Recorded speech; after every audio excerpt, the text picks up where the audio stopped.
So, I've got a notepad here with all of my F1 2020 predictions, and no, it is not for, I think all drivers will be replaced. It's, I've got predictions here for the drivers. I've got a prediction for each driver, and I'll just see if any of these come true or not in there. So, we'll start off with the Williams. So, I think Latifi, I think he can get points this year. He was close. I think he had more 11th places than George Russell this year. So, and if we have crazy races like we did this year, then I don't see why not. I think Latifi did a pretty good job last year, even though I think he kind of flew under the radar because he's a little, he's a pay driver. Anyway, Russell, he will be announced for Mercedes for 2022 by Italy.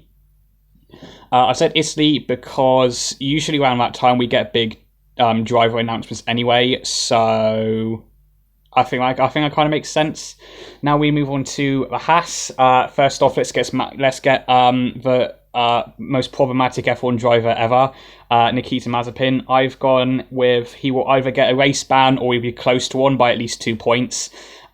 He was 1 point off, I believe, a race ban at Formula during this year Formula 2, so I think that's going to happen. That's definitely going to happen this time, or it could happen. That's why I've put he's either going to get one or close to 2 points.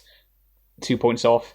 Now Mick Schumacher, I thought I would have been really. I could have gotten. I scored up points, but I've gone with he will be the king of starts this year. I know he's got Alonso to deal with, but I think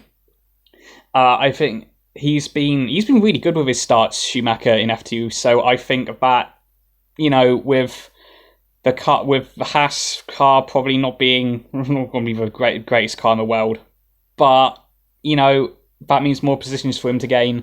I think it was Italy in the feature race where he went from like 7th to 2nd or 1st in the first lap, or not in the first lap, by the end of the first corner. So that's why I've gone with Schumacher to be the king of starts. Next up, I've got Alfa Romeo, Giovinazzi. He will score most of the team's points this year. Giovinazzi, he's taking baby steps, and I think Kimi will just kind of take his foot off the gas this year, because I'll go into my next prediction, which is retirement. I think Kimi Räikkönen will announce his retirement this year, even though it's been a running thing since 2016 or 17 that Kimi's going to retire at the end of the year, but he just keeps on announcing another 1 year deal. So I think it's definitely going to happen this time. So I think it's going to happen. Kimi, I like Kimi. Especially because it is his personality. Everyone loves Kimi. Now we go on to AlphaTauri for Pierre Gasly. I've put he'll be announced at Renault for 2022. I think he's going to be leaving the Red Bull program, basically because they don't want him anymore. Essentially, if they still wanted him, they would have put him in alongside Verstappen and moved Albon down. But it's clear. I think it's clear to everyone that they don't want Gasly in that Red Bull car.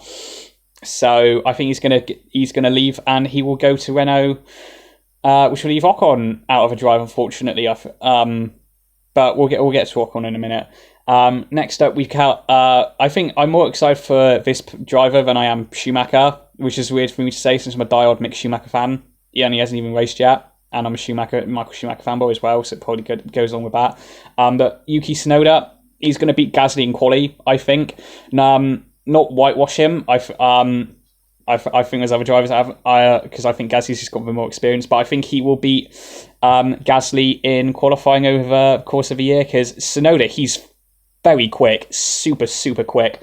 And Gasly can be, but I think Gasly's better in the races than he is in quali, to be fair.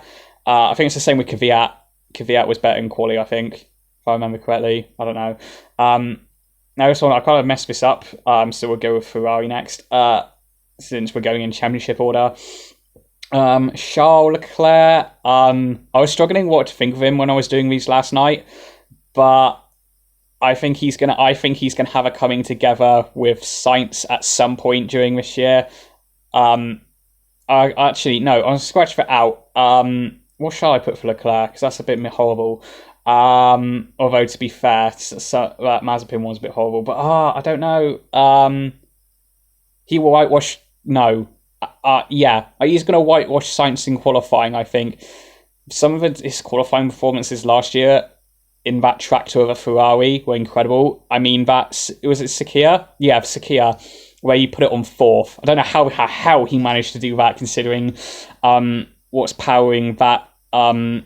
Considering there's a lawnmower engine powering that Ferrari this year, so I think he can whitewash Sainz qualifying. It's probably not going to happen now, but hey ho. Sainz race win. This is because I'm a Carlos Sainz fan and I want Carlos Sainz to win a race. He came so close in Italy. If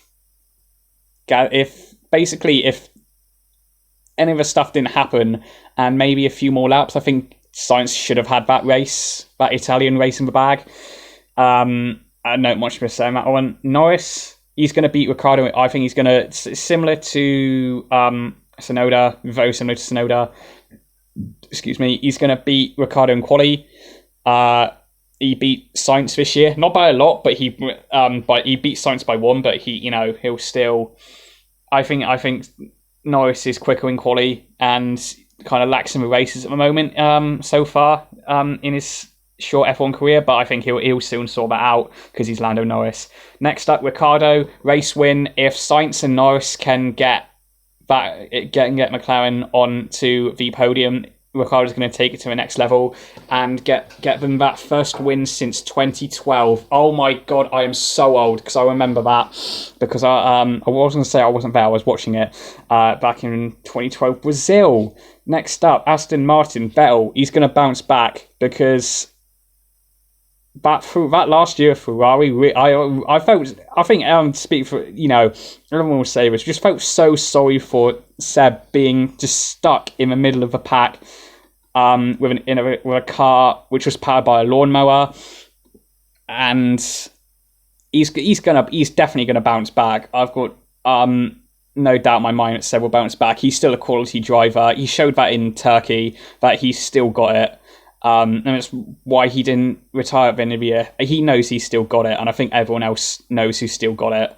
Next up is Stroll. He's going to be close to Vettel. I don't know how I'm going to. Don't know how I'm going to.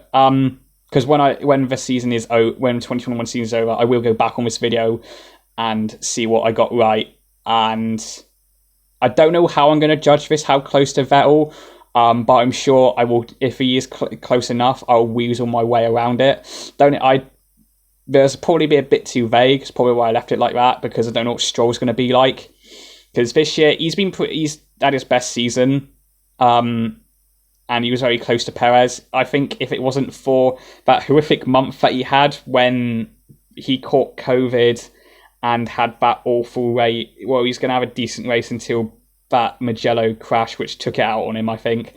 And yep, I think that is it for Stroll. He will be close to Vettel. Next up is I did McLaren and Aston, same wrong order. Anyway, next up, Red Bull, Perez, at least 2 victories this year.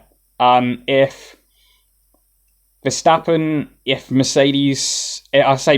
Hamilton retires or has a problem, and Verstappen has a problem, that bone's going to be thrown to Perez, and he'll definitely take that opportunity. So he's going to get at least 2 wins this year because he's Sergio fucking Perez, and he deserves to be an F1. I'm so glad he got that Red Bull drive. Next up is Verstappen. He will challenge for a title because he's got Perez in a second seat, which means Red Bull finally have a driver which can back him up, unless Perez has the same problems with Albon and Gasly, and then Red Bull need to seriously look at saying, oh shit, we can only actually run one car properly. There we are.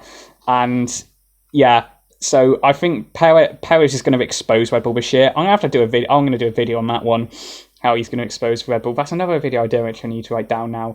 Yeah, so Verstappen, he'll challenge for a title. He should have got second place this year, because take out all those DNFs that Verstappen got, he definitely should have been second to Hamilton in the championship. And I believe that,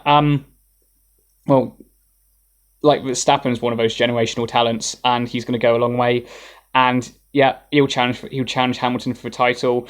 Now, for Bottas, this is going to be a good one for Bottas. He's not going to be able to. This will be his. He won't find a drive for 2022. I think. Obviously, going back to Russell, I think he will sign. He will be announced at Merck for 2022, and I can't see Bottas going anywhere else, to be honest, because I think all the ones are filled up. Maybe Williams, but then I think they'll promote one of their young drivers like Aitken or the other one's got Dan Ticktum, or if they want to go really left field and want more money, Roy Nissany, but he's pretty shit. So yeah. I don't think he's going to find a drive. This could be his last season in F1, which we've been saying since 2018, I think. So, yeah, and then Hamilton. This one pains me to say it a lot because I'm a diehard Schumacher fan, but he's going to get his 8th world title. Apart from Verstappen, I can't see anyone else beating him. So, I think that's just plainly obvious, I think. So that's it for my driver predictions, and then I think now I've got some good ones. I think I've got some very bold ones in here and some very safe ones. I did try to go as bold as possible. Excuse me. So yeah, and then I'm going to do a teams one. So same list as this one. Do a prediction for one prediction for the teams, and we'll see how that goes. And then when the 2021 season is over, I am going to go back and watch this video and see how badly I got these predictions wrong. So I'll see you in the next video. Bye, guys.